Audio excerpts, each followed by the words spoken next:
Submarine volcanoes, as the name suggests, lie under the sea.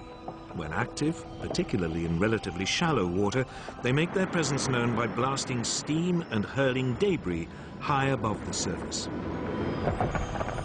Others are so deep that the enormous pressure and weight of the water overhead means that even the mightiest eruption causes barely a ripple.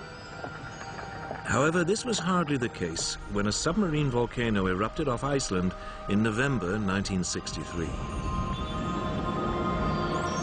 As the crew of a fishing boat were working about 20 miles from the coast of Iceland in the North Atlantic, they were astonished to see a huge column of dark smoke and ash bursting from the sea. It was the latest in a series of volcanic eruptions which had begun 426 feet below the surface a short time earlier. 10 days later, the outline of a new island began to take shape.